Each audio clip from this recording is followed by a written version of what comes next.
जय श्री कृष्णा दोस्तों।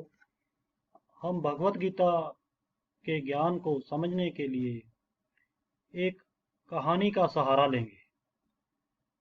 भगवत गीता सिर्फ एक पुस्तक नहीं है, यह जीवन मृत्यु के दुर्लभ सत्य को अपने में समेटे हुए है।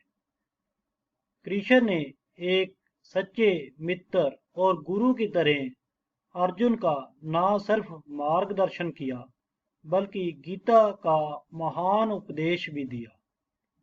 उन्होंने अर्जुन को बताया कि इस संसार में हर मनुष्य के जन्म का कोई ना कोई उद्देश्य होता है।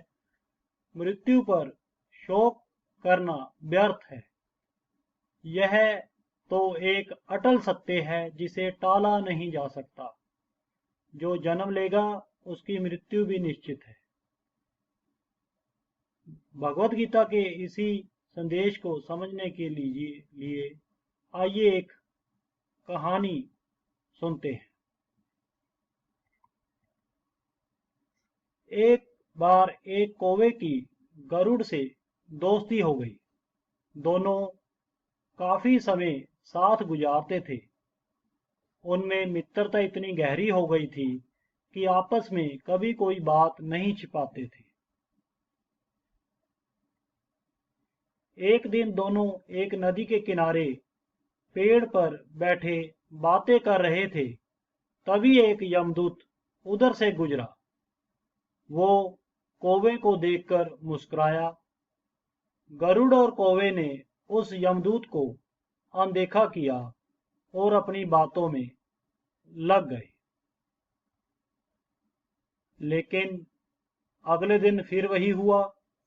दोनों बातें कर रहे थे, तभी वो ही यमदूत फिर उधर से गुजरा। वो फिर कौवे को देखकर मुस्कुराया। इस बार कौवे को कुछ शंका हुई। उसने गरुड़ से कहा कि ये यमदूत मुझे देखकर कल भी मुस्कुराया था और आज भी मुस्कुराया। कुछ गड़बड़ है। हो सकता है मेरी मृत्यु आने वाली है। गरुड़ ने उसे समझाया कि ऐसा कुछ नहीं है, यह एक संयोग भी हो सकता है। तुम चिंता मत करो। 2-3 और ऐसे ही दिन निकले। रोज यमदूत कौवे को देखकर मुस्कुराता। अब तो कौवे को यकीन हो गया कि निश्चित ही मेरी मौत नजदीक है। उसने गरुड़ से कहा, मित्र, मैं मरना नहीं चाहता, लेकिन ये यमदूत जरूर 1-2 दिन में मेरे प्राण निकाल कर ले जाएगा। यह रोज ही मुझे देखकर मुस्कुराता है। गरुड़ को भी लगा कि हो सकता है कौवे का शक सही हो। उसने कौवे को धैर्य बंधाया। गरुड़ ने कौवे से कहा, तुम चिंता मत करो मित्र, मैं तुम्हें यहां से इतनी दूर ले जाऊंगा कि यह यमदूत तुम्हें दिखाई ही ना दे। गरुड़ ने कौवे को अपनी पीठ पर बैठाया और उस जंगल से हजारों किलोमीटर दूर उड़ चला। दोनों को अब यह डर नहीं रहा कि यहाँ कोई उन्हें परेशान कर रहा है। वो हजारों किलोमीटर दूर उड़ चले। गरुड़ अपनी पूरे वेग से कौवे को दूर ले जा रहा था। हजारों किलोमीटर दूर वे कैलाश पर्वत पर पहुंच गए।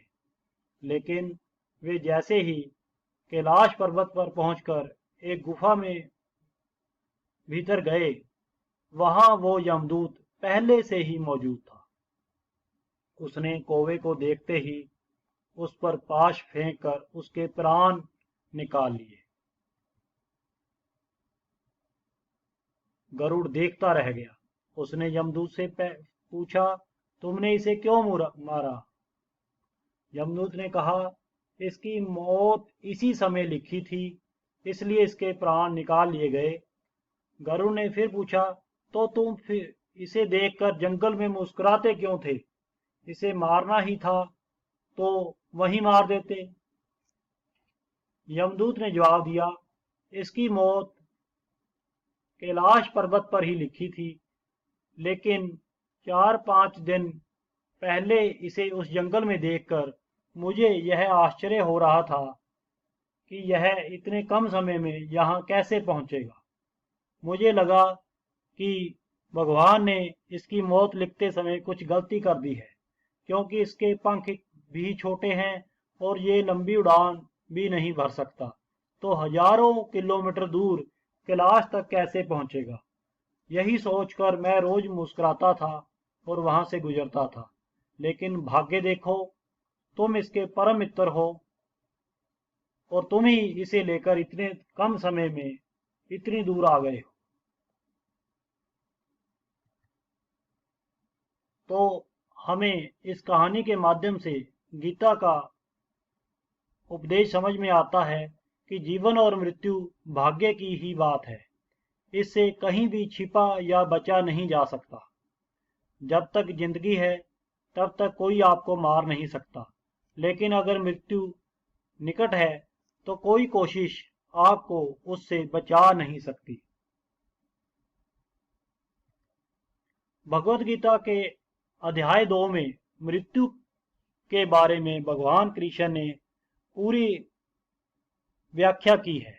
इसी अध्याय के श्लोक 27 के अनुसार मृत्यु अटल है, इसका समय और स्थान निश्चित है, जो जन्म लेगा उसकी मृत्यु भी निश्चित है।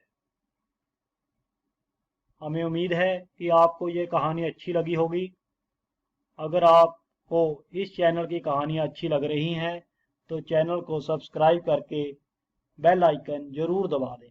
धन्यवाद।